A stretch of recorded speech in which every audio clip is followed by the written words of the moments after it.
Assalamu alaikum урматтуу бир тууган момун мусулмандар. Сиздер менен кайрадан эле Куба медиа каналы. Бүгүнкү видеоролигибизде биз Иса алейхиссаламдын түшүүсү тууралуу бир аз маалымат бермекчибиз. Андыктан каналыбызга катталып, лайк басып, досторуңуздар менен бөлүшүп коюңуздар. Анда эмесе биз баштадык.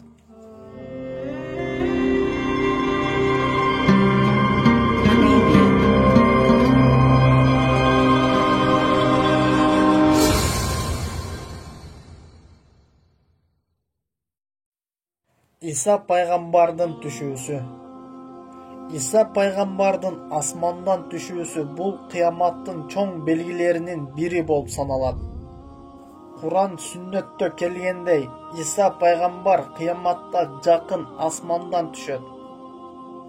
Ал жер бетине келгенден кийин Даджалды өлтүрүп, крестти сындырат.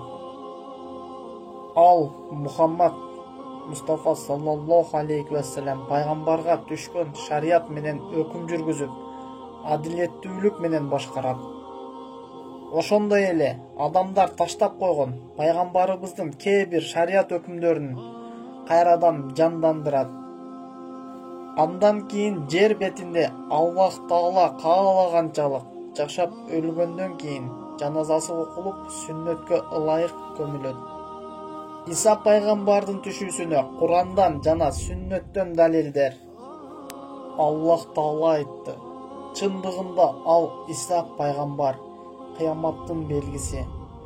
Ошондуктан ага эч шектенбегиле жана мени ээрчигиле. Мына ушул туура жол. Башка бир аятта Аллах Таала мынтип айтат: Китеп ээлеринин бардыгы, яхудилер жана христиандар, ага өлүмүнөн бир аз мурун ыйман келтиришет. Ал эми кыямат күндө болсо, ал Иса пайгамбар аларга каршы күбө болот. Ал эми Иса пайгамбардын асмандан түшүүсү туурасында сүннөттө келген далилдер да өтө көп. Алардын бири Абу Хурайра разияллаху анху риваят кылган хадисте пайгамбар саллаллаху алейхи ва саллям айтты: менин жаным анын колунда болгон 3 атка ант болсун. Иса пайгамбардын түшүүсүнө аз калды. Ал түшкөндө адилеттүү өкүм жүргүзөт, крестти сындырат жана чочколорду өлтүрөт. Жизияны, башкача айтканда салыкты жокко чыгарып, эч бир капырдан жизия алынбай калат. Андан кийин мал-мүлк абдан көбөйүп, жада калса садака бергенге да кедей калбай калат. Ошол убактагы кылынган сажда бул дүйнөдөн жана андагы нерселерден дагы жакшыраак болуп калат. Жабир радиаллаху анху риваят кылган хадисте пайгамбар саллаллаху алейхи ва саллям мынтип айтты: менин үммөтүмдүн бир тобу акыйкат үчүн акыр кыяматка чейин согушат. Жана пайгамбарыбыз мынтип айтты: Иса пайгамбар түшкөн кезде ошол коомдун амири айтат: бизге имамчылыкка өтүңүз деп. Иса пайгамбар айтат: жок, мен өтө албаймын. Чындыгында силер бири-бириңерге башчысыңар. Бул да болсо Аллахтын силерге берген неаматы. Абу Хурайра радиаллаху анху риваят кылган хадисте пайгамбар саллаллаху алейхи ва саллям мынтип айтты: пайгамбарлар энелери ар башка дини бир болгон аталаш бир туугандар. Адамдардын арасынан Иса пайгамбарга эң акылуурагы менмин. Себеби ал экөөбүздүн ортобузда эч бир пайгамбар болгон эмес. Чындыгында ал асмандан түшөт. Эгер силер аны көрө турган болсоңор, бул сыпаттары аркылуу тааныйсыңар. Ал орто бойлуу, ак жумалынан келген, 2 саргыч көйнөк кийген. Бир караганда башы сууланбаса дагы, башынан тамчы суу агып тургандай көрүнөт. Ал крестти сындырат, чочколорду өлтүрөт.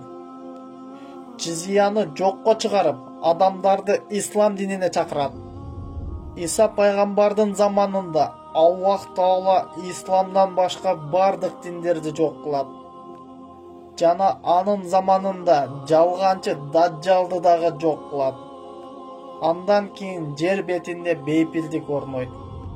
Жада калса төөлөр, арстандар менен уйлар, жолборстор менен койлор, карышкырлар менен бир жайытта жайылып калат. Жаш балдар жыландар менен ойноп калат. Бирок жыландар эч кандай зыян бербейт.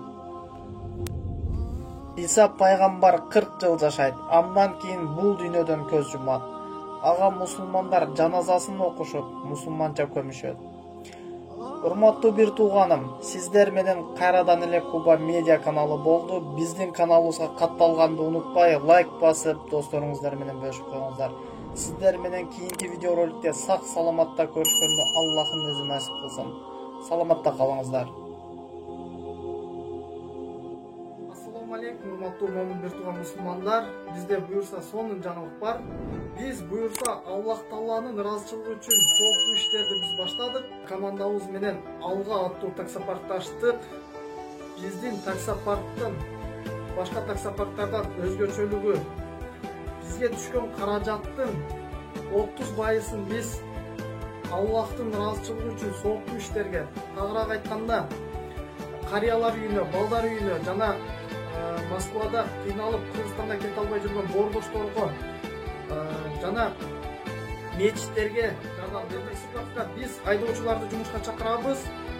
Сиз дагы бул сооктуу иштерге 100% салымыңызды кошкон болосуз. Кантип десеңиз, жогоруда айтып өткөндөй эле операцияга муктаж болгон жана мечиттерге, балдар үйүнө, ата-энелер үйүнө, карыялар үйүнө жана ошондой эле кыйынчылыкта жашап аткан боордошторубузга жардам берип, видео түрүндө биздин каналыбыздан отчеттук видео кылып тартып чыгабыз буюрса.